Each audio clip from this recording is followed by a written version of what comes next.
Hoy tenemos a un filósofo con 10 años de experiencia que nos va a explicar por qué los ateístas nos confundimos en estos 5 argumentos.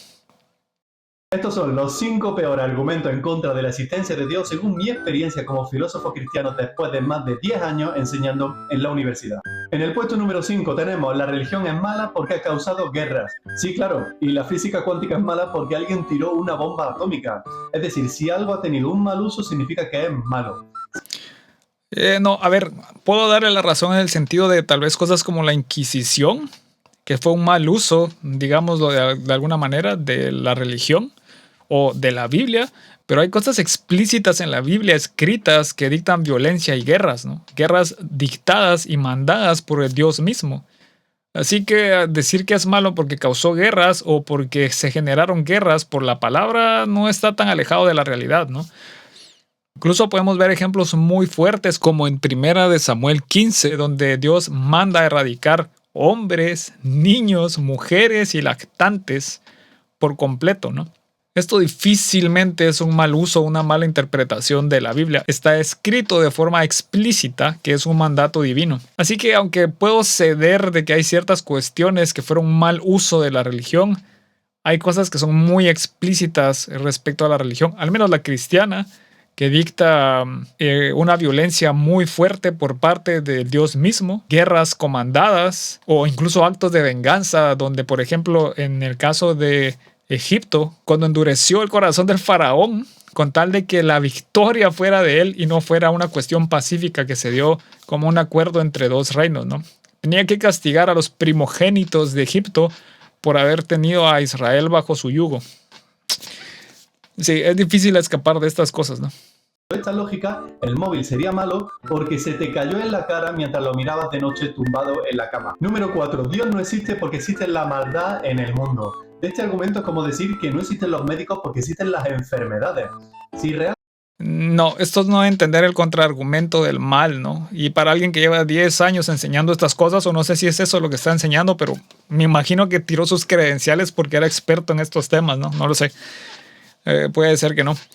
Pero no, el problema del mal es como que si tuviéramos a un médico que fue el que creó toda la biología del mundo, que no quiere tener enfermedades y que puede curarlas todas al instante. Si existiera tal médico, no debería haber ningún tipo de enfermedad. Si hubiera algún tipo de enfermedad, sería prueba suficiente para descartar la existencia de este médico. Ese es el problema del mal. Yo sé que hay filósofos que han tratado de decir que no es un problema lógico porque hay cuestiones necesarias que necesitan del mal, es decir, bienes superiores que necesitan del mal, pero yo aún así no veo por qué son necesarios estos bienes superiores.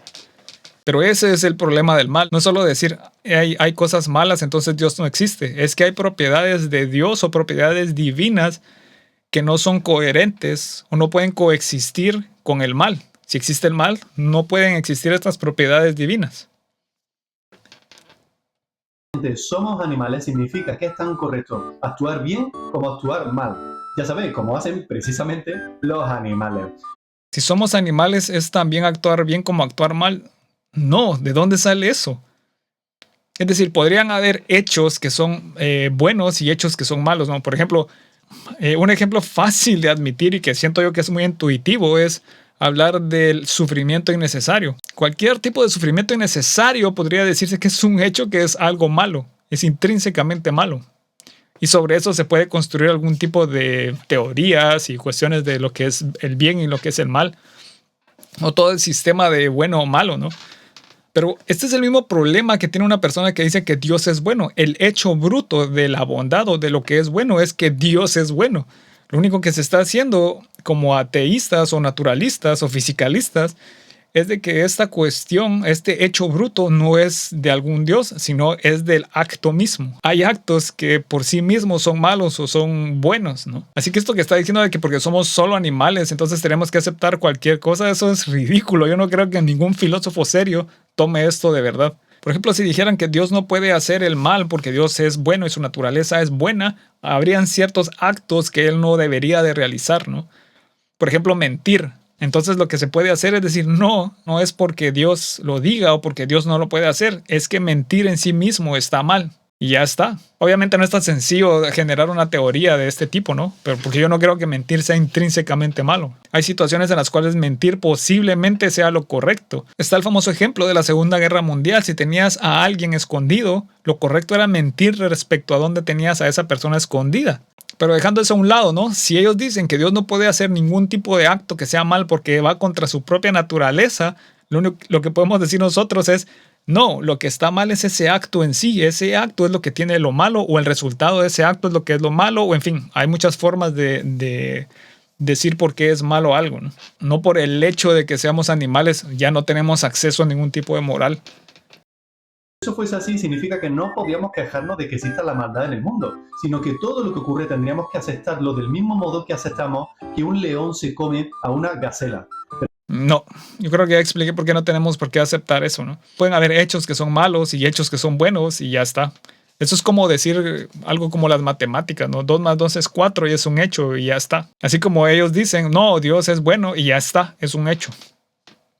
Y sí, le pueden poner cosas de como el ser perfecto y pero bueno, al final de cuentas llaman a eso bueno por un hecho bruto. Aceptar algo así requeriría coherencia intelectual, y eso no viene incluido en el Starter Pack de ateo militante. Puesto número 3. Creer en Dios es como creer en el ratoncito Pérez.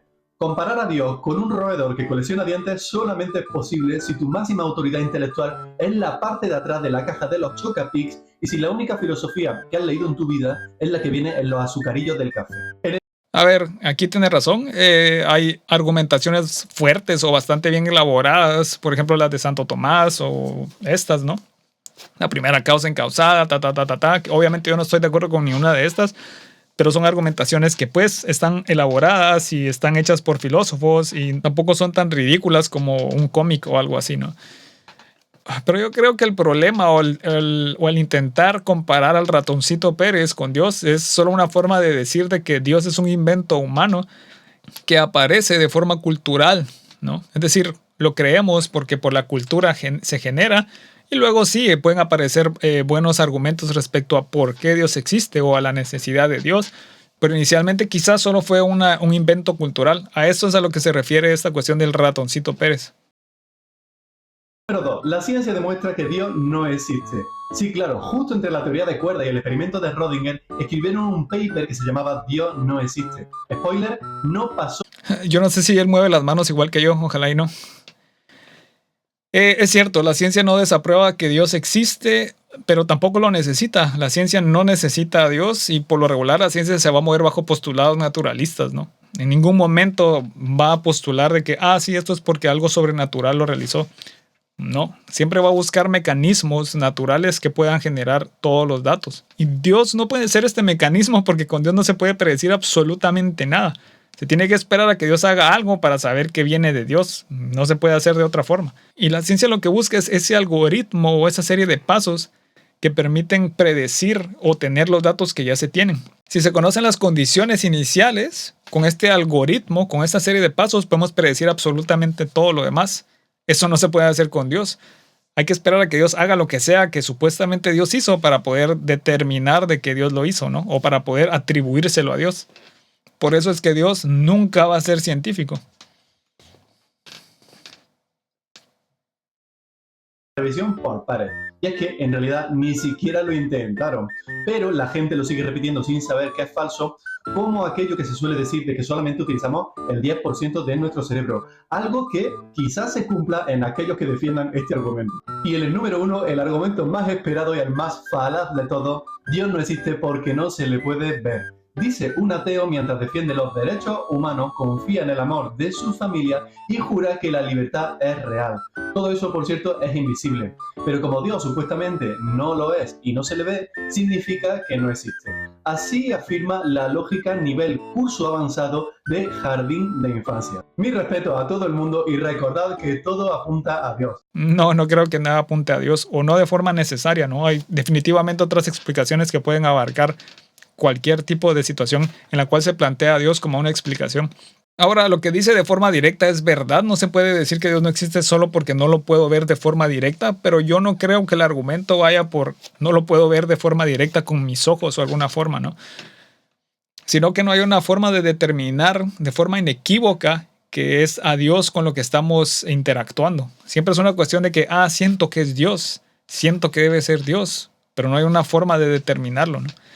Por ejemplo, si quiere compararlo con el amor o la libertad, bueno, yo no creo que seamos libres, no creo que la libertad sea real, aunque hubiera algún tipo de causalidad indeterminista, aún así no veo cómo es que somos libres en el sentido de que podemos decidir. Simplemente quiere decir que algo ocurre con cierta probabilidad, ¿no? Pero respecto al amor, sí se puede determinar, ¿no? Que cuando alguien está sintiendo amor se está refiriendo a algún proceso fisiológico específico, ¿no? Si él quiere decir que Dios es como un proceso fisiológico que nos inventamos, pues está bien, ¿no? Yo no veo ningún problema con decir eso. Lo que es problema es creer que tiene algún tipo de existencia fuera de algún tipo de concepto o de sensación interna. Pero bueno, como siempre puedo estar equivocado absolutamente de todo lo que acabo de decir. La duda siempre es el inicio de la sabiduría y la seguridad el camino hacia la estupidez. Así que gracias por ver y nos vemos a la próxima.